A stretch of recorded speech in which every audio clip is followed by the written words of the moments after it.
Hello बच्चों, क्या हाल चाल, कैसे चल रही है पढ़ाई। तो आज के इस वीडियो में हम लोग सॉल्व करने वाले हैं AIEEE 2009 का पेपर। और ये पार्ट 4 होने वाला है। इससे पहले हमने ऑलरेडी 3 पार्ट कर रखे हैं, टोटल के टोटल 20 क्वेश्चन कर रखे हैं, ठीक है। तो इस पार्ट में हम लोग टोटल 5 क्वेश्चन करेंगे। पांचों बहुत ही इंटरेस्टिंग क्वेश्चन होंगे, अलग अलग चैप्टर से होंगे।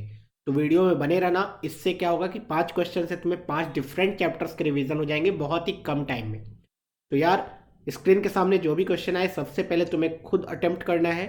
खुद अटेम्प्ट करने के बाद ही सॉल्यूशन देखना है, ठीक है। एंड सॉल्यूशन देखने के बाद उसको याद कर लेना है, उस चीज़ को रिटेन कर लेना है कि उस टाइप का क्वेश्चन कभी आया दोबारा तो तुमसे हो जाना चाहिए, ठीक है। तो चलो स्टार्ट करेंगे। एंड सबसे पहला क्वेश्चन तुम्हारे स्क्रीन के सामने दिख रहा है।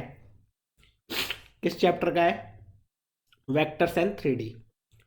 बोला है the projection of a vector on 3 coordinate axis are this and this respectively, then the direction cosine of the vector। Direction cosine निकालना है हमें। बोला गया है, हमें सिखाया जाता है कि suppose there is a vector, x coordinate पे प्रोजेक्शन एक्स नॉट है, वाई कोऑर्डिनेट पे प्रोजेक्शन वाई नॉट है, जेड कोऑर्डिनेट पे प्रोजेक्शन जेड नॉट है। दिस मीन्स वो जो वेक्टर होगा वो एक्स नॉट आई कैप होगा, plus y naught j cap होगा, plus z naught k cap होगा। अच्छा, ये जो वेक्टर है इसका position vector will be like this. अब उस वेक्टर का अगर कोई डायरेक्शन वेक्टर निकालने बोल दे तो तुम क्या करोगे? तुम बोलोगे x naught divided by root over x naught square plus y naught square plus z naught square, comma y naught divided by root over x naught square plus y naught square plus z naught square. Similarly z naught divide by root over ये same चीज, ठीक है। ये जो होगा उसका direction vector हो जाएगा, डायरेक्शन कोसाइन हो जाएगा LMN। और हमें ये भी सिखाया जाता है कि L square plus M square plus N square की जो वैल्यू आती है वो 1 आती है, ओके। अच्छा, इसी L को तो बोला गया cos alpha, cos beta, cos gamma. तो वहां से बताया जाता है cos square alpha plus cot square beta plus cos square gamma भी 1 होगा, जहां अल्फा बीटा गामा क्या है? एंगल मेड बाय रिस्पेक्टिव ये जो वेक्टर है with positive x axis, positive y axis and positive z axis. तो यहाँ पे इन्होंने वो दे ही दिया। तो अब तो निकालना बहुत ही आसान हो गया। एक काम करते हैं, पहले A square that is x naught square y naught square z naught square निकालते हैं। 36 प्लस 9 प्लस 4 कितना आ रहा है? 9 प्लस 4 13, 13 प्लस 36 49। इसका मतलब इसका रूट लोगे तो वो तो 7 आ जाएगा, जो कि हमें सारे ऑप्शन से दिख भी रहा है। नहीं, ये दो ऑप्शन से तो दिख ही नहीं रहा है। दिस मीन्स जो हमारा आंसर होना चाहिए वो आना चाहिए 6/7 -3/7 2/7। दिस मीन्स जिसको ये फंडा पता है ना बेसिक यार, वो इस क्वेश्चन को मतलब लॉलीपॉप की तरह तुरंत खत्म कर देगा। 1 मिनट भी नहीं लगेगा, 1 मिनट भी नहीं लगेगा। और जेई मेंस के क्वेश्चन ऐसे ही होते हैं। मतलब तुम्हें बेसिक बेसिक कॉन्सेप्ट्स याद होने चाहिए चैप्टर्स के। अगर तुम सारे बेसिक कॉन्सेप्ट को याद रखते हो सारे चैप्टर्स के, तो क्वेश्चन फटाफट फटाफट बनते जाते हैं। एंड हाँ, प्रीवियस ईयर क्वेश्चन सॉल्व करने जरूरी हैं। सारे के सारे प्रीवियस ईयर क्वेश्चन सॉल्व कर लोगे तो सेम टू सेम टाइप का क्वेश्चन दोबारा आ जाता है। आगे बढ़ेंगे। इस क्वेश्चन को तुम स्टार मार्क कर सकते हो। ये क्वेश्चन बहुत ही ज़्यादा इंपॉर्टेंट है और यहाँ पे जो सीखने मिलेगा वो भी बहुत ज़्यादा इंपॉर्टेंट है। पहले बोला गया let A and B denote the statements. हमारे पास दो स्टेटमेंट गिवन है, cos alpha plus cos beta plus cos gamma is equal to 0 and at the same time sine alpha plus sine beta plus sine gamma is equal to 0। अब बोला गया अगर cos beta minus gamma plus cos gamma minus alpha plus cos alpha minus beta is equal to -3/2 है, then कौन सा statement true है, कौन सा स्टेटमेंट फॉल्स है। यहाँ पे सबसे पहले मैं एक चीज बताना चाहूंगा कि भाई तुम्हें कभी भी ट्रिग्नोमेट्री में दिखे ना कि 3 एंगल्स है मेरे पास ABC एंड उनका कॉस लिया एंड उन सब का सम 0 आ गया, या फिर उन्हीं का साइन लिया उन सब का सम 0 आ गया, तो ये जो ABC है ना उसमें एक पर्टिकुलर रिलेशन होता है। एक पर्टिकुलर रिलेशन होता है कि A की वैल्यू अगर थीटा है तो V की value theta plus 2π/3 that is 120 degree and C की वैल्यू थीटा प्लस 4π/3 और यू कैन से थीटा -2π/3। यही तीन एंगल्स का जो पेयर बनेगा ना 120 डिग्री के रेस्पेक्ट में, 120 डिग्री के डिफरेंस में, उन्हीं 3 डिग्री का जो सम होगा ना कॉस का एंड साइन का, वो जीरो होता है। ठीक है। और इसको प्रूफ करने का बहुत सिंपल सा तरीका है। प्रूफ क्या मतलब, उसको वैल्यू डालोगे तो आ ही जाएगा। और एक चीज़ हमने शायद सीखा था यहाँ, ताकि रिवीजन हो जाए तुम्हारा, कि जब हमने complex cube root of unity सीखा था, वहाँ पे एक 1 आया था, एक ओमेगा आया था, एक ओमेगा स्क्वायर आया था। अगर तुम्हें ध्यान हो तो भाई 1 + ओमेगा स्क्वायर जीरो था, जिसमें उसका रियल पार्ट का सम भी जीरो रहा होगा, इमेजनरी पार्ट का भी सम जीरो रहा होगा। Real part, imaginary part. अब हमें याद होना चाहिए, कोई भी कॉम्प्लेक्स नंबर को सिस थीटा मतलब cos theta plus iota sine theta के फॉर्म में लिखा जा सकता है। दिस मीन्स ये तीनों एंगल्स भी तो 120 के डिफरेंस में थे ना।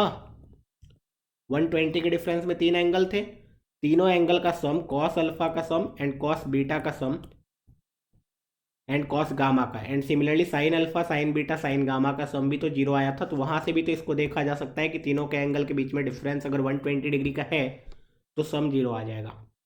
अच्छा, ये सब क्यों सिखाया? क्योंकि अगर ये कॉन्सेप्ट किसी बच्चे को याद रहता है एग्जाम में, तो वो डायरेक्टली बोलेगा यार ये दोनों लेट्स से एक सेकेंड के लिए ट्रू है, this means alpha beta gamma known है। अच्छा, अल्फा बीटा गामा नोन है, तो एक बार अल्फा बीटा गामा की वैल्यू इधर पुट करके देखते हैं।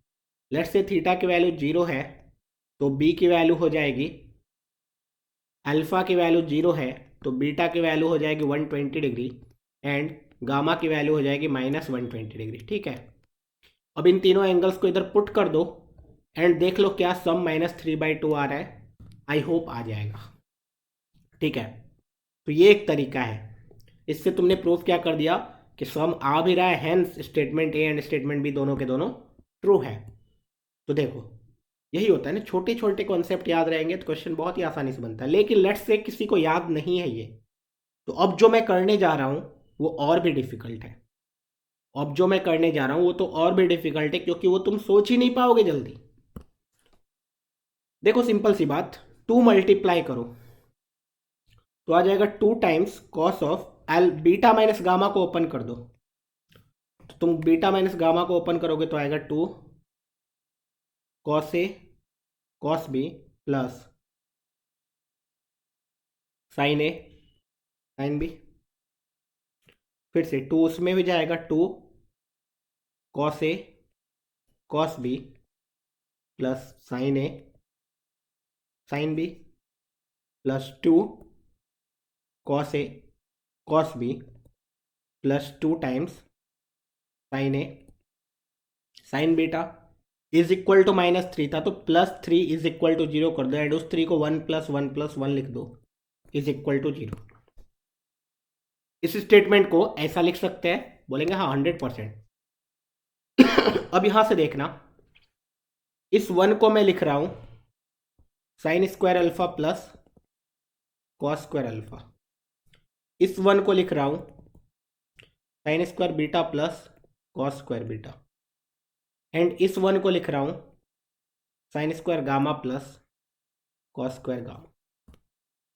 तो तुम्हें दिख रहा है cos square alpha cos square beta का एक पेयर बनाओ, तो तुम बोलोगे cos square cos alpha cos beta किधर है, इधर है। तुम ऐसा बोल सकते हो कि एक काम करते हैं, ऐसा cos square alpha cos square beta cos square gamma का एक पेयर बनाते हैं, sign square alpha sign square beta sine square gamma का एक ग्रुप बनाते हैं। ठीक है। तो यहां से आएगा cos square alpha cos square beta cos square gamma plus 2 times cos alpha cos beta 2 times cos beta cos gamma plus 2 times cos gamma cos alpha.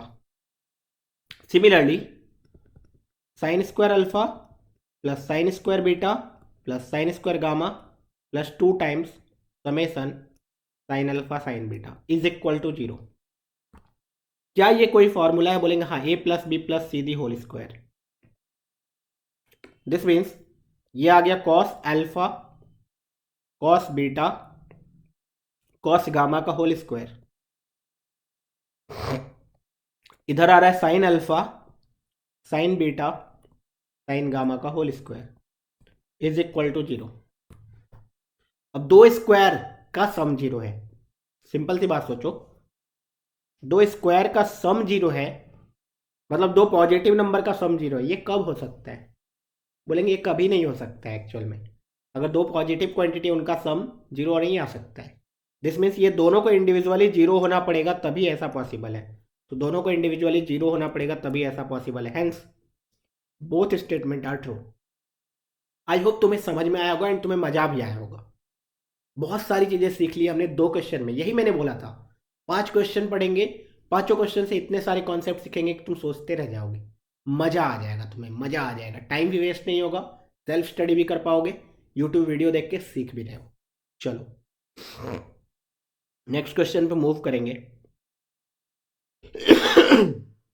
Sorry, ठीक है यार, ठंड बहुत है एक्चुअली, तो बच के रहना। ठंड में तबीयत खराब मत कर लेना, उससे पढ़ाई में डिस्टर्बेंस हो सकता है ना। एक दिन भी तबीयत खराब हो जाएगा तो एक दिन पीछे हो जाओगे। बच के रहना है और पढ़ाई भी करना है, ठीक है। तबीयत खराब तो बिल्कुल नहीं होने देना है। टीचर्स का तबीयत खराब हो जाए चलेगा, स्टूडेंट का तबीयत खराब नहीं होना चाहिए। क्योंकि स्टूडेंट का तबीयत खराब हो गया तो कंपटीशन स्टूडेंट्स के बीच में, टीचर्स के बीच में नहीं है। टीचर्स का क्या है, वो रिप्लेस हो सकते हैं। स्टूडेंट्स का क्या है, करियर क्या बात है ना। तो अच्छे से रहा करो एंड बच के रहा करो, हेल्थ पे ध्यान दो एंड पढ़ाई करो, ठीक है। देखो ये क्वेश्चन प्रोबेबिलिटी से आ गया। अब दिख रहा है एक ही क्वेश्चन से तुम्हें कितने सारे कॉन्सेप्ट सीखने को मिल रहे हैं। बोला है 1 ticket is selected at random from 50 tickets 00, 01, 02, 049, ठीक है। ओवरऑल बड़ा वाला सैंपल स्पेस दे दिया कि भाई तुम्हारे पास अवेलेबिलिटी इतने का है। अब इसमें से कोई एक टिकट को सेलेक्ट करो, select 1 ticket, then the probability that the sum of the digit on the selected ticket is 8, x1 plus x2 8 होना चाहिए। मतलब अगर कोई नंबर सेलेक्ट किया x1 x2 तो इनके डिजिट का सम 8 होना चाहिए।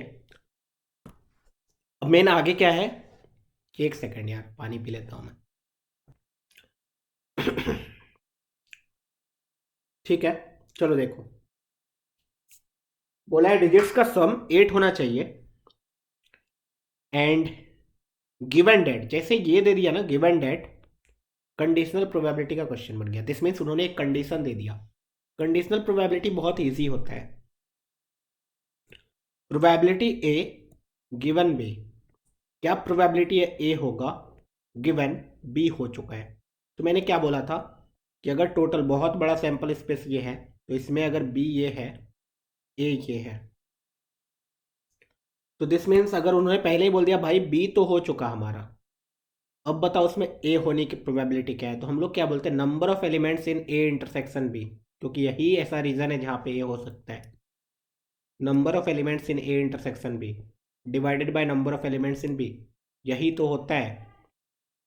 तो यहाँ पे क्या हो चुका है, तुम बोलोगे given that the product of this digit से 0, ये हो चुका है कि भाई हमें जो नंबर सेलेक्ट किया गया हमें इतना पता है कि उन दोनों का डिजिट्स का अगर प्रोडक्ट करते हो ना तो वो 0 आ जाता है। तो ये तभी पॉसिबल है जब एटलीस्ट 1 0 होगा। इसमें सिलेक्शन क्या क्या हो सकता है, number of elements in B क्या क्या हो सकता है, देखो मतलब बेसिकली बी क्या क्या हो सकता है वो देखो, 0 0, 0 1, 0 2, 0 3, 0 4, 0 5, 0 6, 0 7, 0 8, 0 9, 1 0, 2 0, 3 0, 4 0, बस इतना ही हो सकता है। एंड अगर इतना हो सकता है तो इसमें नंबर ऑफ ए इंटरसेक्शन भी, मतलब क्या है जो इसमें से सम ऑफ डिजिट 8 आ जाए तो एक ही प्रोबेबिलिटी, 0 + 8 = 8। तो 1 डिवाइड बाई ये टोटल कितने हैं, टोटल है 1 से लेकर के 11 + 3 14, 1/14 आंसर है, ऑप्शन नंबर 4। कंडीशनल प्रोबेबिलिटी का इजी क्वेश्चन था, ये फॉर्मूला तुम्हें याद रखना है, क्वेश्चन सॉल्व हो जाएगा। नेक्स्ट क्वेश्चन, इस क्वेश्चन को भी स्टार मार्क कर सकते हो, कभी कभी जेई मेन से अच्छे क्वेश्चन आते हैं ना। चलो देखो, बोला है पहले लोकस कैलकुलेट करवाया है। 3 डिस्टिंक्ट पॉइंट है A B and C 2 dimensional coordinate plane में, such that the ratio of the distance of any one of them, मतलब बेसिकली पॉइंट्स तो है 3, लेकिन तुम किसी पर्टिकुलर को भी उठा लो, कोई भी एक को उठा लो, उसका रेशियो निकालो यहाँ से डिस्टेंस का और यहाँ से डिस्टेंस का, तो वो रेशियो 1/3 ही आता है, चाहे बी उठाओ चाहे सी उठाओ। दिस मीन्स हमें लोकस पता चल गया ए बी सी का। ए बी सी का लोकस कैसे पता चल गया, देखो मैंने बोल दिया लेट्स से वो जो पॉइंट है वो एक्स कॉमा वाई है। दिस मीन्स 1,0 से डिस्टेंस कितना होगा, x-1 का होल स्क्वायर y-0 का whole square divide by x+1 का होल स्क्वायर y-0 का whole square is equal to 1/3। Cross multiply करेंगे 3 times x² + 1 -2x plus 3y² is equal to x² + 1 + 2x + y²। तो यहाँ से 3x² + 3y² -6x + 3 -x² -y² -2x -1 is equal to 0। So 2x² + 2y² -8x + 2 is equal to 0। x² + y² -4x + 1 is equal to 0। 2 से divide कर दिया। अच्छा ये तो locus आ गया सर्कल। अब तुम ध्यान से सोचो, एक सर्कल है, दिस मीन्स ये जो ए बी सी पॉइंट है ना वो इस सर्कल पे है, तभी ऐसा पॉसिबल हो पाएगा। अब क्या पूछा गया है, then the circumcentre of the triangle A B C. अच्छा इस सर्कल का जो सर्कम सेंटर होगा है ना, तो वो तो वही इस सर्कल का सेंटर होगा, तो सेंटर इसका कितना है देखो, तो g इज -2, तो -g दैट इज 2, कुछ मिस्टेक कॉमा 0, नहीं वेट अ सेकेंड, हमने कुछ मिस्टेक कर दिया सर्कल वर्कल निकालने में। हाँ मिस्टेक सबसे पहले लाइन में ही कर दिया है हमने। हमें डिस्टेंस का रेशियो गिवन था, डिस्टेंस का मतलब रूट रूट होता है 1/3, दिस मीन्स ये 1/9 आएगा, 3 की जगह 9 करो, इधर भी 9 करो, 9x² 9y² -18x + 9, ठीक है। तो यहाँ से सर्कल का इक्वेशन ही अलग आ जाएगा, 8x² + 8y² -20x + 8 is equal to 0। x² + y² -20/8, 20/8 कितना होगा 5/2x + 1 इज इक्वल टू 0। अब दिख रहा है सेंटर इज 5/4, 0, 5/4, 0, ऑप्शन नंबर 1, ठीक है। ये क्वेश्चन को स्टार मार्क करो, अच्छा क्वेश्चन है, इस कॉन्सेप्ट पे क्वेश्चन आए तो बनने चाहिए, और इस कॉन्सेप्ट पे आ सकता है क्वेश्चन, ठीक है। नेक्स्ट स्टैटिस्टिक्स का क्वेश्चन है। अब देखो यही है ना, स्टैटिस्टिक्स और मैथमेटिकल रीजनिंग, ये ऐसे टॉपिक है जो स्कोरिंग है, इस पे क्वेश्चन हर साल आते हैं। तो यार अगर तुमने नहीं पढ़ा है तो होम पेज पे जाना और स्क्रॉल करते जाना, नीचे करते जाना, जेई में एडवांस का सेक्शन आएगा, जेई मेंस का सेक्शन आएगा, उसके नीचे फाउंडेशन आएगा, उसके नीचे जाओगे ना एक्सक्लूसिवली फॉर जेई मेंस आएगा, वहां पे तुम्हें मैथमेटिकल रीजनिंग एंड स्टैटिस्टिक्स का क्वेश्चन दिखेगा, ठीक है। अब स्टैटिस्टिक्स का क्वेश्चन दिखेगा तुम्हें, चैप्टर दिखेगा पूरा का पूरा अच्छे से पढ़ाया हुआ होगा, ठीक है, सारे कॉन्सेप्ट जितने भी प्रीवियस ईयर है सारे के सारे सॉल्व किए हुए होंगे, तो वहां सॉल्व कर लो, पढ़ लो, मचा दो, 4 मार्क्स फिक्स हो जाएंगे। मीन डेविएशन, मीन डेविएशन का फॉर्मूला बताया गया है, mean deviation is equal to summation x i minus कोई भी नंबर जिसके अराउंड मीन डेविएशन निकालना है डिवाइड बाय एन। अब बोला है from there mean, this means ये एम की वैल्यू तो उन्होंने फिक्स कर दी 255, और ये मॉडुलस होता है, ठीक है। तो सिंपल है, if the mean deviation of the number this from there mean is, अच्छा रुको रुको रुको रुको, मीन से, मीन नहीं गिवन है, ये मीन डेविएशन की वैल्यू 255 गिवन है, देन डी की वैल्यू पूछी गई, दिस मीन सबसे पहले तो मुझे म्यू ही कैलकुलेट करना पड़ेगा। मीन कैलकुलेट करो, 1 + D plus 1 + 2d plus 1 + 100d। एक बात बताओ कितने टर्म से ये, ध्यान से सोच के बताना कितने टर्म से ये 101 टर्म्स है ना, 1d 2d 100d, 100 टर्म तो यही हो गया, 0d 101 टर्म्स। 1 कितनी बार ऐड हुआ होगा, 101 टाइम्स। सब में d कॉमन आया होगा, ब्रैकेट के अंदर 1 + 2 + 3 + 100 तक गया होगा, which is n into n + 1/2 divided by 101। 101 101 हर जगह से कैंसिल आउट होगा, 1 + 50d, ये आ गया तुम्हारा मीन। अब इसी का राउंड डेविएशन पूछा है, तो डेविएशन निकाल लेते हैं।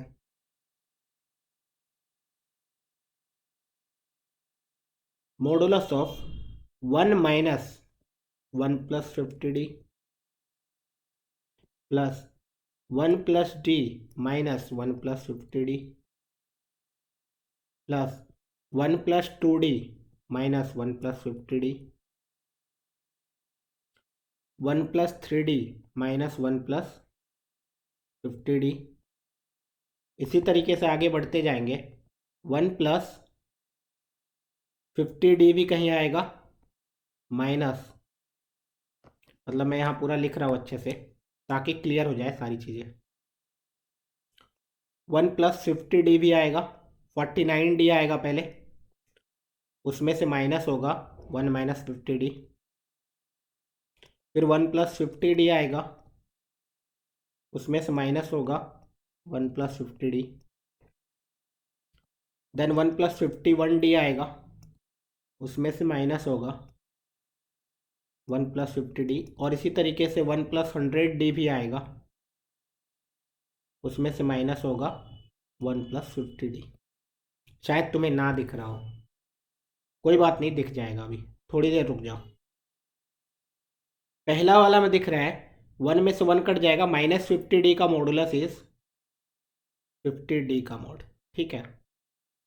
1 से 1 यहाँ भी कटेगा, 49d का मॉड, 1 1 यहाँ भी कटेगा, 48d का मॉड, यहाँ तक में क्या आ जाएगा, सिर्फ d का मॉड, ये हो जाएगा पूरा का पूरा 0, फिर यहाँ d का मॉड, और यहाँ इसी तरीके से करते करते 50d का मॉड।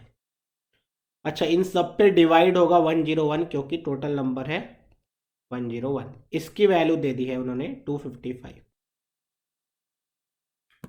तो यहाँ से 50d से लेकर के d तक, फिर d से लेकर के 50d तक, this means mod d into 2, 1 से लेकर के 2 से लेकर के 50 तक, divided by 101 is equal to 255। तो ये 101 को उधर ही लेकर चले जाते हैं, और ये 1 से 50 तक का सम इज 50 इंटू 51/2, तो ये 2 भी कैंसिल आउट हो गया। ओके, सो मॉड डी की वैल्यू आ चुकी है 255 multiplied by 101 divide bye 50 multiplied by 51, ठीक है। 51 5 जा कट रहा है ना, 5 कम 5, देखो मस्त, तो ये आ गया 505 डिवाइडेड बाय 50, ठीक है। तो यह 5 10 जा भी नहीं तो कर दो, तो 101 divide by 10, that is 10.1 answer आना चाहिए। मॉड डी की value 10.1, that is d is equal to 10.1। तो यार हमने टोटल 5 क्वेश्चन सॉल्व कर लिए, पांचों के कॉन्सेप्ट हमने देखे, सबसे इंपॉर्टेंट कॉन्सेप्ट है, सॉल्यूशन तो तुम्हें हर जगह मिल जाता है यार, सॉल्यूशन तो बहुत सारे मिलेंगे। कॉन्सेप्ट सीखना है हमें। कॉन्सेप्ट सीख लिया ना तो उस टाइप के क्वेश्चन फिर दोबारा कभी भी बन जाएंगे। सॉल्यूशन रट्टा मारा ना, उस टाइप क्वेश्चन दोबारा जल्दी नहीं बनेंगे। तुम याद करते रह जाओगे क्या चल रहा था, कैसे होगा कैसे होगा, क्या किया था। कॉन्सेप्ट पे ध्यान दो। एंड ये जो अलग अलग चैप्टर्स, मतलब पेपर वाइज करने का फ़ायदा ये है कि अलग अलग चैप्टर्स एक ही बार में आते हैं, सारे चैप्टर्स रिवाइज हो जाते हैं एक ही बार में। अलग अलग चैप्टर रिवाइज करने जाऊँगा ना मुझे बहुत टाइम लग जाएगा, सारे चैप्टर्स का अलग अलग निकालो क्वेश्चन, फिर उनको सॉल्व करो। और एक टाइम पे एक ही चैप्टर पे दिमाग चल रहा है, लेकिन एग्जाम में तो ऐसा नहीं होता ना, एक टाइम पे एक ही चैप्टर थोड़ी ना आता है यार। वहाँ पे तो 30 क्वेश्चन आएंगे तो वो 30 चैप्टर से आएंगे, तो मेरा दिमाग वैसे ही काम करना चाहिए। चलो पढ़ते रहो, मचाते रहो, ऑल दी बेस्ट।